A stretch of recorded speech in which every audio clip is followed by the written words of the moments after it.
মমতা বন্দ্যোপাধ্যায়ের বিরোধিতা করা না মোদির বিরোধিতা করা, কোনটা আপনার কাছে বেশি টাফ লেগেছে বা চ্যালেঞ্জিং লেগেছে? দুটোর ডিফারেন্স হচ্ছে, ওটা অনেক বড় প্রেক্ষিতে হয়েছে, সেখানে তো প্রতিদিনের কোনো লড়াই ছিল না। আর এখানে কি প্রতি পদের লড়াই, ওখানে তো একটা নৈতিকতার লড়াই ছিল, একটা নীতি আদর্শের লড়াই ছিল, সেটা অন্য জিনিস। ব্যক্তিগত কোনো এনিমিটি নয়, এখানে হয়েছে ব্যক্তিগত এনিমিটি। এর পার্সোনালি নাই সব ব্যাপারগুলো। এর সরকারের সমালোচনা করা মানে এ মনে করে আমার সমালোচনা করলে হিম্মত, তুমি আমার বিরোধিতা করো, আমাকে হারাও, সেটা পলিটিক্যালি করো। এটা মমতা ব্যানার্জির কাছে এক্সপেক্ট করি আমরা, সেটা সে করে না। তার জন্য আমি অনেক দিন আগে বলেছিলাম যে সিপিএমকে সরালাম আমরা, কিন্তু এলো মমতা, আমরা হারমাত তাড়ালাম, উন্মাদ নিয়ে এলাম, আমি বলেছিলাম।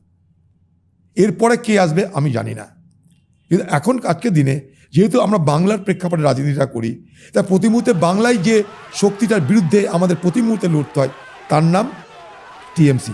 ইমিডিয়েট থ্রেটের নাম। লং টার্ম থ্রেট বিজেপি অবশ্যই হবে, ইমিডিয়েট থ্রেট হচ্ছে টিএমসি, কারণ প্রতি মুহূর্তে তাকে আমরা কনফ্রন্ট করছি।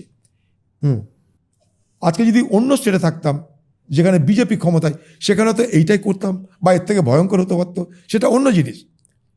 আমি দিল্লিতে এবং আমি পশ্চিমবঙ্গে, আমি যখন দু জায়গায় থাকি, আমি এটাকে অনেক বেশি অনুভব করি, তার কারণ এখানে আমাকে প্রতি মুহূর্তে এটা করতে হয়, আর ওখানে পার্লামেন্টের মধ্যে করতে হতো, এটাই ফারাক।